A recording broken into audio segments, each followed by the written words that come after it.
నమస్తే. Welcome to inner journey channel. నా పేరు Srilatha, pranic healer and trainer. అలాగే ఈ ఛానల్‌లో మనం ప్రాణిక్ హీలింగ్ గురించి, అర్హతిక్ యోగా గురించి, థియోసాఫికల్ బుక్స్‌లో విషయాల గురించి, ఇతర స్పిరిచువల్ టాపిక్స్ గురించి డిస్కస్ చేసుకుంటున్నాము. మీరు ఇప్పటివరకు చూడకపోయి ఉంటే ఈ వీడియో నచ్చితే లైక్ చేయండి, షేర్ చేయండి, సబ్స్క్రైబ్ చేసుకోండి మెయిన్‌గా. దాంతో ఇంకా వేరే వీడియోస్ కూడా మీకు చూడడానికి అవుతుంది. ఓకే. ప్రస్తుతం మనం మాట్లాడుకుంటుంది ఇన్విజిబుల్ హెల్పర్స్. సిడబ్ల్యూ లెడ్బిటర్ గారు రచించిన ఇన్విజిబుల్ హెల్పర్స్ అనే పుస్తకం గురించి. థియోసాఫికల్ సొసైటీ వాళ్ళ హ్మ్, వ్యవస్థాపకుల్లో, ఫౌండర్స్‌లో, ఆ తర్వాత గ్రేట్ పర్సనాలిటీస్‌లో సిడబ్ల్యూ లెడ్బిటర్ గారు ఒకళ్ళు. ఇన్విజిబుల్ హెల్పర్స్ గురించి మాట్లాడుతూ వారేమంటారంటే, ప్రతి ఒక్కళ్ళు ఇంతకుముందు ఆల్రెడీ మనం వీడియోలో మాట్లాడుకున్నాము. అదే స్మాల్ రీక్యాప్. ప్రతి ఒక్కళ్ళు తమ నిద్రలో ఫిజికల్ బాడీని వదిలేసి యాస్ట్రల్ బాడీలో ద్వారా ఫంక్షన్ చేస్తూ ఉంటాం. ఒక రకంగా చనిపోయిన వాళ్ళు ఎలా ఉంటారో అలా ఉంటాం మనం. అయితే జస్ట్ అది నిద్రపోవటము కాదు. మనం కావాలి అనుకుంటే ఆ నిద్రా స్థితిలో కూడా ఇంకొకళ్ళకి సహాయపడొచ్చు. ఎలా సహాయపడొచ్చు? మన emotional body or astral body functioning ద్వారా ఇతరులకి నిద్రలోనే మనం నిద్రపోతున్నప్పుడు మన యాస్ట్రల్ బాడీ ప్రొజెక్షన్ ద్వారా వాళ్ళకి సహాయపడడానికి వీలవుతుంది. వాళ్ళ కంటికి కనిపించొచ్చు, కనిపించకపోవచ్చు, ఇన్విజిబుల్‌గా ఉండొచ్చు. సో, ఇది ఇంతకుముందు వీడియోలో మాట్లాడుకున్నాము. అయితే ఇది అంత తేలిక కాదు. ప్రతి ఒక్కళ్ళము మనం నిద్రపోయేటప్పుడు ఇంకొకళ్ళకి సాయం చేయగలుగుతాము. వాళ్ళకి మంచి ఇన్‌స్ట్రక్షన్స్ ఇవ్వగలుగుతాము. మంచి చేయాలనే ఇన్‌స్ట్రక్షన్స్ ఇవ్వగలుగుతాము అన్న గ్యారంటీ ఎక్కడా లేదు. మరి ఎలా మనం సర్వీస్ చెయ్యాలి? నిద్రలో కూడా మనం యాస్ట్రల్ లెవెల్‌లో ఎలా సర్వీస్ చెయ్యాలి? ఒకవేళ చేయాలి అనుకుంటే. అంటే ఒక పాయింట్ ఏంటంటే, మనం ఎప్పుడూ ఇతరుల గురించి మంచి ఆలోచిస్తూ, వాళ్ళకి మంచి జరగాలని ఆలోచిస్తూ ఉంటే, మన నిద్రపోయినప్పుడు even without our knowledge we might be blessing them, we might be helping them.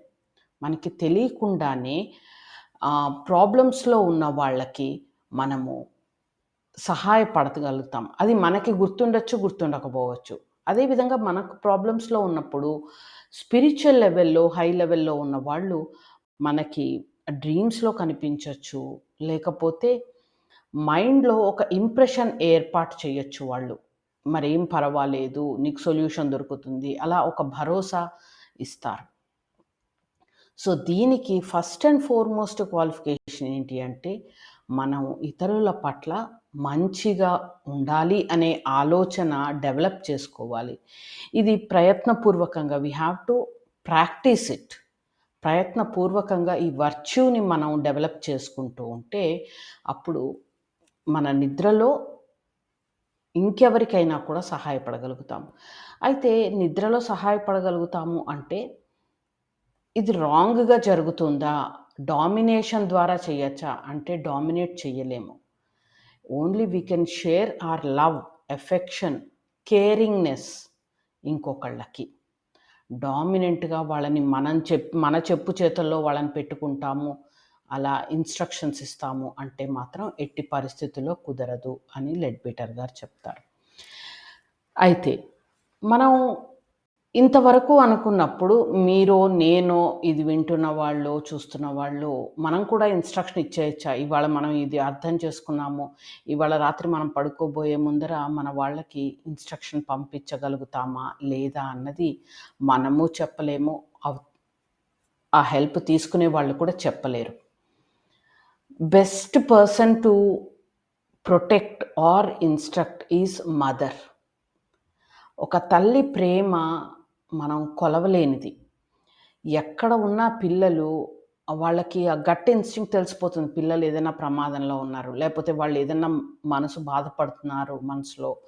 So, అలాంటప్పుడు హయ్యర్ బీయింగ్స్ వాళ్ళకి గైడెన్స్ ఇవ్వాలి, ధైర్యం చెప్పాలి అనుకున్నప్పుడు they will use the form or voice of the mother. మీకు అర్థమవుతుందో లేదో ఇంకొకలాగా ఎక్స్‌ప్లెయిన్ చేయడానికి ట్రై చేస్తాను.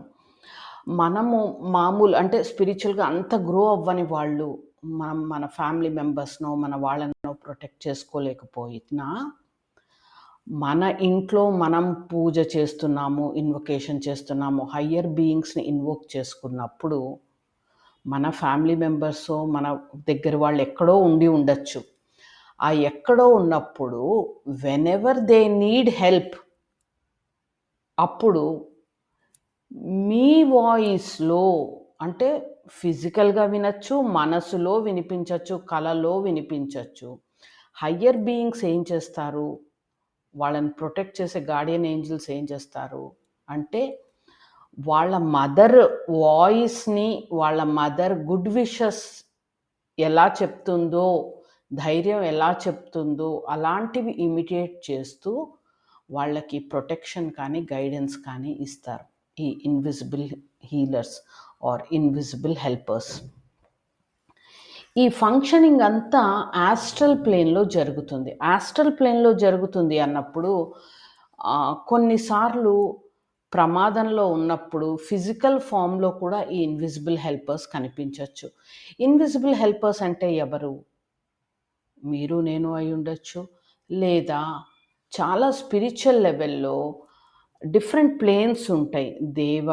దేవ గంధర్వ రకరకాల ప్లేన్స్ ఉంటాయి. అడెప్ట్స్, ఇంకా మాస్టర్స్, హోలీ మాస్టర్స్ ఇలా ఎన్నో లెవెల్స్‌లో ఉంటారు. స్పిరిచ్యువల్‌గా గ్రో అవుతున్న వాళ్ళు. అలాంటప్పుడు హయ్యర్ బీయింగ్స్, హోలీ ఏంజెల్స్ ఏం చేస్తారు అంటే, ప్రతి ఒక్కళ్ళు వచ్చి అందరికీ సహాయం చేయలేరు. మనకి ఎలా అయితే గవర్నమెంట్‌లో రకరకాల లెవెల్స్‌లో ఆఫీసర్స్ ఉంటారో, అలాగే ఈ నేచర్‌లో కూడా రకరకాల లెవెల్స్‌లో రకరకాల బీయింగ్స్ ఉంటారు. సో, హయ్యర్ క్లాసెస్‌లో దేవాస్ ఉంటారు, నేచర్ స్పిరిట్స్ ఉంటారు. ఆహ్, ఇంకా కాన్షియస్‌గా హెల్ప్ చేసే అడెప్ట్స్, హోలీ గురూస్ ఉంటారు. వాళ్ళ శిష్యులుంటారు. ఇలా ఎంతోమంది ఉంటారు. అడెప్ట్స్ అనేవాళ్ళు, వాళ్ళు చాలా హయ్యర్ లెవెల్‌లో సహాయపడతారు. అంటే ఆస్ట్రల్ ప్లేన్ అంత హయ్యర్ లెవెల్ కాదు.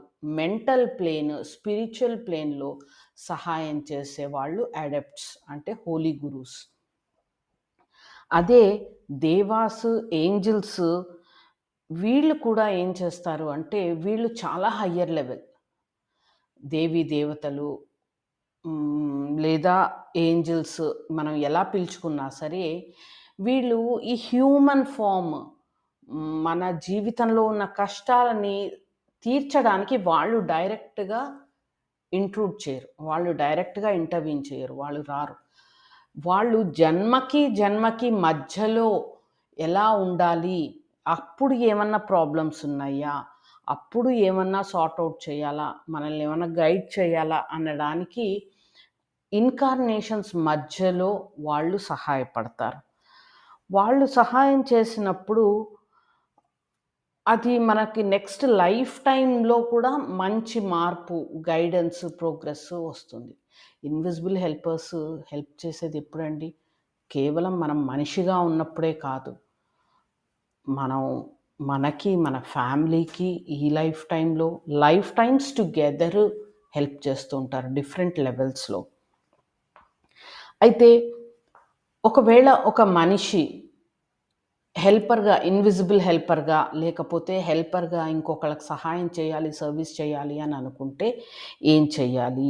అంటే ఫస్ట్ అండ్ ఫార్‌మోస్ట్ ఇందాక మొదట్లో మనం చెప్పుకున్నట్లు he should be qualified to act as a helper on physical plane and then on higher plane. మొదట ఫిజికల్ ప్లేన్‌లో అందరికీ సర్వీస్ చేయడం అలవాటవ్వాలి. మనం ఊరికే అనుకుంటే అయిపోదు కదా! సాధనమున పనులు సమకూరు ధరలోన.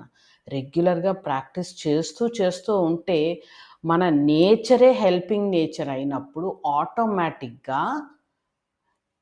ఎవరు సహాయం కావాలని అనుకున్నా కూడా మన నుంచి మనకు తెలిసినా తెలియకపోయినా ఆ ఎనర్జీస్ కానీ, బ్లెస్సింగ్స్ కానీ వాళ్ళకి వెళతాయి. సో, అందరికీ సర్వీస్ చేయాలి అనుకుంటే ముందర మనము హెల్పింగ్ నేచర్ ఫిజికల్ ప్లేన్‌లో మొదలుపెట్టాలి. ఫిజికల్ ప్లేన్‌లో మొదలుపెడితే అదే కంటిన్యూ అయ్యి, అలవాటయ్యి డీఎన్ఏలోకెళ్ళిపోతుందంటారా చూసారా? మన ప్రవృత్తిగా మారిపోతుంది. సో, నిద్రలో కూడా ఎవరికన్నా అవసరం వస్తే ఆటోమేటిక్‌గా మన ఎమోషనల్ బాడీ, యాస్ట్రల్ బాడీ అక్కడికి వెళ్ళి వాళ్ళకి నెమ్మది పరిచే మాటలు చెప్పచ్చు, ధైర్యం ఇవ్వచ్చు. అది కలలోనే అవుతుంది. యాస్ట్రల్ బాడీ నుంచి యాస్ట్రల్ బాడీకి గైడెన్స్, హెల్ప్ ఇవ్వగలుగుతారు. సో, ఇలా చేస్తూ ఉన్నప్పుడే మనము ఇంకా హయ్యర్ లెవెల్‌కి మనము గ్రో అవుతాము. అలాగే అవతల వాళ్ళకి కూడా సహాయం దొరుకుతుంది. ఈ astral and lower mental planes అక్కడ సహాయం చేసేది ఎవరు?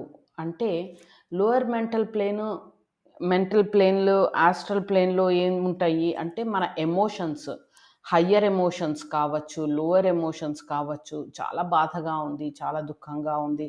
లేకపోతే ఏం చేయాలో అర్థం కావట్లేదు ఈ ప్రాబ్లమ్ నుంచి. మనకు సొల్యూషన్ దొరకట్లేదు అంటే మనలో చాలామంది అబ్జర్వ్ చేస్తాం. మనకి నిద్రలో సొల్యూషన్ దొరుకుతుంది. ఏం చేయాలో సడెన్‌గా నిద్రలో తట్టిందండి పడుకున్నప్పుడు అని అంటూ ఉంటాం కదా! ఆ నిద్రలో ఎలా తడుతుంది అంటే మన యాస్ట్రల్ బాడీ ఎవరో ఇన్విజిబుల్ హెల్పర్ సహాయం తీసుకుని, వాళ్ళ గైడెన్స్ తీసుకుని, ఆ ప్రాబ్లమ్‌కి సొల్యూషన్ ఎక్కడ ఉంది? లేకపోతే ఎలా చేస్తే ప్రాబ్లమ్ సాల్వ్ అవుతుంది అన్నది అర్థం చేసుకుంటుంది. మనకి మెలుకువొచ్చాక అవేం గుర్తుండదు. నేను నిద్రపోయాను, నాకు సొల్యూషన్ దొరికింది. నాకు కలలో ఇదొచ్చింది.